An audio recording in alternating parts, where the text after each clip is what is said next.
Hi everybody, my name is Mark Strong. I'm a certified professional life coach and I'm based here in New York City. I've been a certified professional coach now for a number of years and I help men and women across the United States explore, enhance, and expand their lives in a whole host of different areas. I help people around health and wellness. I help people with their families, with their relationships, finding balance, finding fulfillment, just to name a few. And I have to tell you, I have the best job on the planet. I love being a life coach, so I feel very blessed that I get to have this job. So I have to tell you that this is how it all started. Starting Over, you may remember this show on NBC from a number of years ago. It was hosted by Rhonda Britton and Janla Van Zandt, and I was immediately hooked on the whole idea of life coaching. I had not encountered it until that time. And I was devastated when they took it off of the air.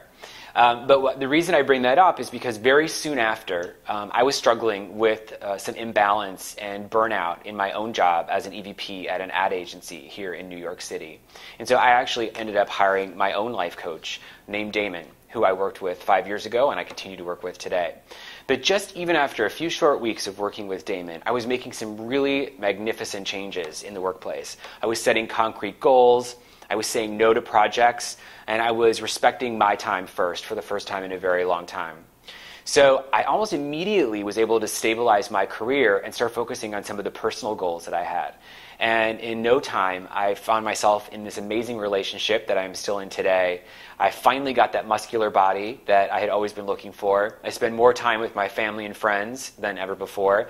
And even better, my happiness level expands exponentially every year that I continue to work with him. So I was so impressed by the changes that I made in my life and the life that I had created with Damon that I decided to go back to school myself and become accredited as a life coach so that I could help other people get what I achieved in working with Damon, the life coach, over the past 5 years. In terms of my degrees and my credentialing and my education in the life coaching field, I actually received my certification from a school called the Institute for Professional Excellence in Coaching. I have a lot of education through the Landmark Forum. I'm a master practitioner of energy leadership, and I'm also an accredited ACC coach through the International Coach Federation, which is the governing body that governs all of us coaches who are accredited. There are three things that I think separate me from other life coaches and that make me unique. The first is that my career in advertising inspires me to use tremendous amounts of creativity throughout the life coaching process. So all the work that I do with my clients is always surprising and fresh and highly engaging. I was working with a guy last November who had some fitness goals about getting in shape and just could not get to the gym. And after some failed innovative ideas, we finally came up with the idea of having a trainer go to his house 3 days a week and ring his doorbell in the morning. And when he answered the door, the trainer would actually be shirtless. And the rippling abs, I never saw this for myself, but the rippling abs and great torso of this guy, this trainer, was inspiration enough for him, the client, to go and get changed and follow the trainer to the gym. Needless to say, this client met his goals quite quickly, which is great. Another thing that I think makes me unique as a coach is that I'm pretty hell-bent on making the process of expansion as fun as possible. And I do that often through role-playing. Role-playing doesn't always make sense, but what I find is that practice helps get clients unstuck and catapults them into action very quickly.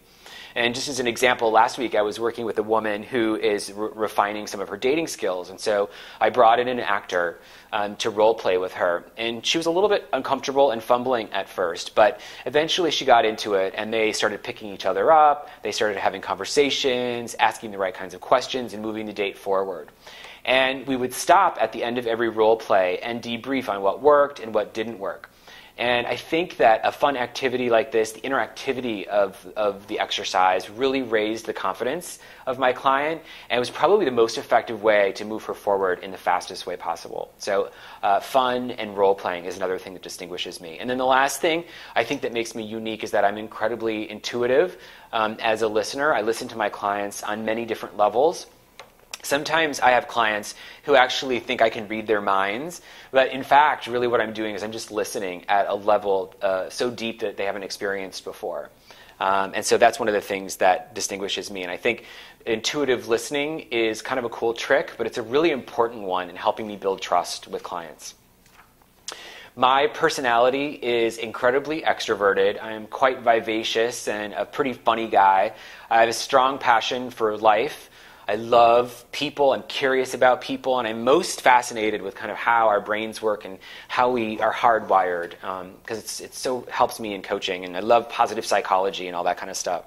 But when I'm coaching, I use so many different parts of my personality, depending on the client that I'm working with. But generally speaking, I would say that my style is compassionate, direct, honest, nurturing, with a dose of tough love thrown in there every once in a while when it's needed. But the most important thing is that I meet my clients where they're at. So if I have a client who is particularly sad, I'll draw on my personality trait of empathy. If I have a client who's confused, I'll be inquisitive. If I have a client who's excited, I'll draw upon my cheerleading skills.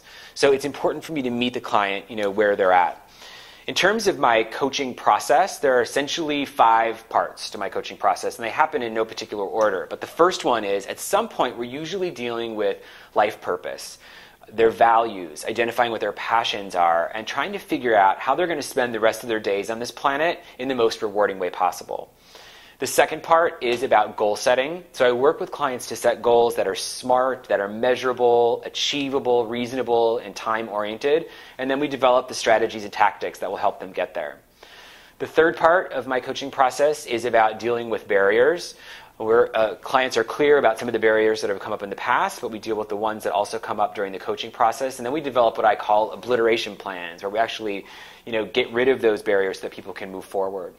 The fourth part is about dealing with bravery and exploring bravery and calling upon our valor in order to step into bold action in our lives.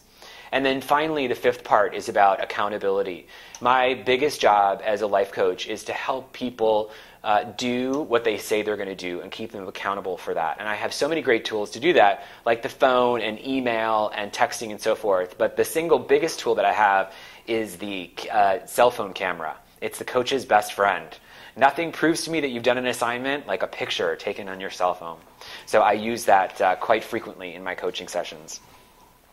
The type of people that I deal with typically on a day-to-day basis really span the spectrum of the human condition. I work with people who are young and old, who are gay or straight, who are male or female, who are single and married. So I don't really work with a particular type of person, but I would say that I work with some groups. Those would be professionals, people who are in transition, and then people who are dealing with health and wellness issues. So for professionals, I'm often helping them enjoy their careers more and get more out of their careers, mastering work-life balance. And my most favorite is when I'm helping people start businesses that radiate out of their life purpose and passions. That's always great. With people who are in transition, my job is to help kind of minimize the pain and maximize the pleasure of the transition process. So whether someone's moving from single life to married life to single life, or from work life to retirement, whatever that may be, I work with them to maximize the pleasure in that process. And then in terms of working with people on health and wellness issues, there's such a vast array of things that I deal with. For example, I deal with a lot of the weighty issues, emotional issues that come from carrying weight for many years and during the process of losing weight as well.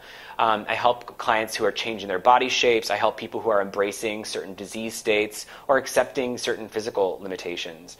There's a quote that I love that I just have here in front of me from Janine Roth, who's this amazing author and seminar leader in the world of emotional eating. And she says that the shape of our bodies obeys the shape of our beliefs about ourselves.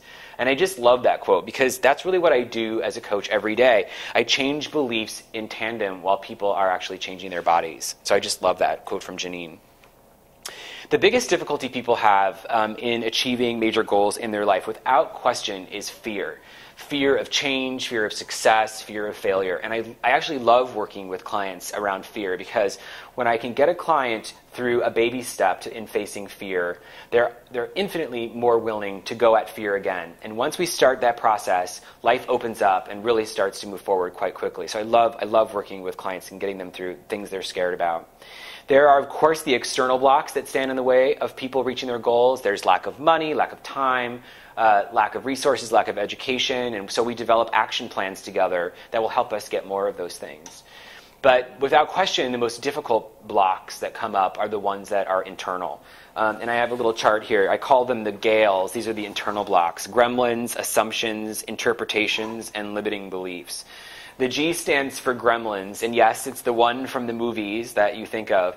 And the gremlin is that monstrous little voice in your head that tells you that you're not good enough or that you're not worthy. And so I coach clients about identifying their gremlin, giving it a name. Oftentimes we make it tangible through a toy or some other object so that people can kind of play with their gremlin and disempower it and get rid of their negative thinking. And there's a whole lot more to that. The A block stands for assumptions. I work with clients to coach them around the assumptions that they make, that because something has happened in the past, that it doesn't necessarily have to happen again.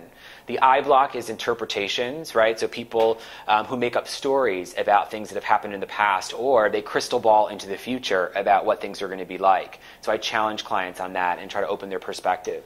And then the L of Gale is limiting beliefs. And limiting beliefs are things that we as humans pick up as we're children about ourselves, about other people, and I work with them to break those limiting beliefs and have, again, a broader perspective about what's going on in the world. The three biggest mistakes that people make when they're going after their goals are what I call sparkling, hiding, and misguided adventures. So sparkling is when a client will bite off more than they can chew or go to a wild extreme when they set a goal. So for example, I have a client who will go on a 60-day juice feast but not have any support plan in place in order to do that. And so then inevitably they'll fail. And so I coach clients to build little action plans that have achievable little steps that also have little rewards built in through the process. That will actually help clients meet goals and combat sparkling. And the reason I call it sparkling is because it's like a sparkler on July 4th that burns hot and bright and then it fizzles out fast. The second mistake that people make is what I call hiding. This is when clients set goals and then they don't tell anybody that they've set a goal. So I'll have clients who have decided they're going to quit smoking, but they don't tell anybody, their family, their friends, their coach. And they don't tell them because they're afraid that if they fail that they're going to look bad. So when clients are setting goals, I always encourage them to share with as many people as possible, ask for support and celebration as they're going about reaching their goals. And then finally, the third mistake that people make in goals is what I call misguided adventures. And that is the client who has a goal, but upon further investigation, we discover that in fact it's not their goal. So for example, I have a client who says that they want to be a doctor, but we find out that in fact it's actually their father's goal and not their own goal. So I coach clients to identify goals that are personal, that emanate from within their life purpose and their values, and that ignite passion when they think about what it's going to be like when they attain those. So those are some of the key mistakes that people make in reaching goals. The last question was, is there anything that you didn't ask? And I just want to share a few things about myself just so you can get to know me a little bit better.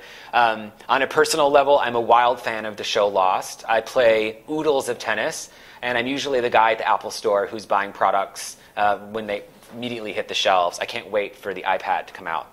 I have a tremendous relationship and set of friends and family, and I have a house in upstate New York that I go to on the weekends where I can breathe in as much nature for 2 days before I return to the urban jungle of Manhattan.